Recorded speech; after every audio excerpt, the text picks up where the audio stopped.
Hey, so do you know there are many creation stories around the world about the origins of humans and the origin of the world and how things were created. Do you know the Pangu legend? Yeah, I know. It's One one of of the the most famous guy in China. exact Long one of the time ago, most yeah. famous stories, Yeah. and it comes from the Three Sovereigns and Five Emperors Chronicles.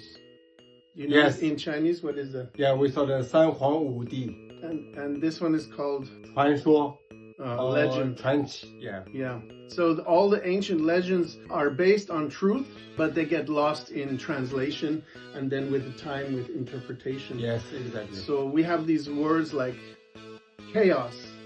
Chaos. Chaos. Oh, chaos. Okay. Yeah, or anarchy. Right. And so in Chinese, 混乱 yeah. And then ancestors. 祖宗祖先 Yeah. And It's like long time ago. so in the story is about a giant called Pangu. Yeah, Pangu, yes. Okay. Yeah. And he has an axe. Yeah, axe, big one. Right. So the axe in Chinese is 斧头 yeah, and it's also symbolic because the axe symbolizes the enforcement of order. Okay, yes. In Chinese mythology, the axe symbolizes a blend of the martial prowess, authority, and the moral righteousness of the wielder. Yes, The person exactly. holding this. So it's not a weapon, really. It's not always a tool or weapon. It's a symbol Yes, exactly. for order. Because in the beginning, there's the void. There is Yeah. no light. There's nothingness. Yes. And then there's an egg. Yeah. And then with the egg, the giant Pangu comes out of the egg with the axe. And Okay. he splits the egg. And with great force, he holds up the skies. Yeah. And his feet push down. Yeah. all- Make it a space. Everything that breaks comes down to earth. And then he packs it down. Yeah. And all the stars and everything. Yeah, he, exactly. He holds up Yeah. the skies. Oh. So this is an interesting thing. So the story goes like this. Once upon a time when earth and sky were one, there was only void. Pangu was spawned from an egg. And then, there's always this idea of what came first, the chicken or the egg? Yeah, You know that this always dilemma. confused Yeah, question. That's yeah. right, Yeah. right? What came first? But if you consider infinity, there is no beginning. So, Yeah. the egg and the chicken are one. And the chicken comes from the dragon. And dragons, what we see as dinosaurs, Yeah, dinosaur. are actually dragons, Alright, yeah. right? And they died because of the natural cause of destruction, Yes. of volcanic eruption, and then we had the floods. And so all of those things came there, and we got smaller and smaller. Yeah. So we came from the giant, which is not male or female. Yes, exactly. It's yeah. just androgynous. Yeah. Then creation came like this. So this is one day when abruptly awoken from sleep or slumber, said to have lasted 18,000 years. Now this is an interesting number, 18,000. I saw in another version they wrote 108,000. Of course, 108 is also a magic number.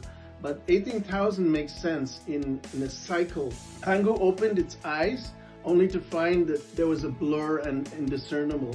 I would say that he didn't have eyes because you only need eyes when you have the light. Exactly. So once light was created from moving the skies, we get our eyes. Yeah. The need to, and the sunlight comes through our eyes. In fact, we feed off light just like plants. Plants have millions of eyes for photosynthesis. A leaf has, if you look very microscopic, you see all the eyes in the plant. Same thing with all our vision.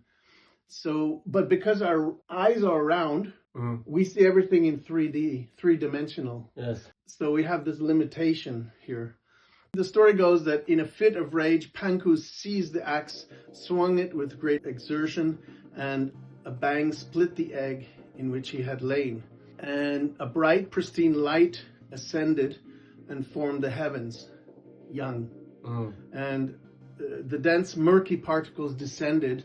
This is yin, the earthly realm. So Pangu stood upright and stepped onto the murky ground beneath his feet. And in fear that the sky should fall, he propped up the sky. With each passing day, his body changed 9 times. 9 is a very good number. Yeah, exactly. And that means he also grew 10 feet taller every day. Yeah, everything. So you can imagine 18,000 times 10 feet is 9 miles. 9 miles is approximately the distance from Earth up to the stratosphere. The edge of the edge of our world, of the planet, is about 9 miles from the equator. It varies from 5, 6, 8, 11, 12 miles. So this is an interesting thing. If you think that 18,000 equates to 9 miles, time-space doesn't really exist. It's something that's created by the illusion of 3D.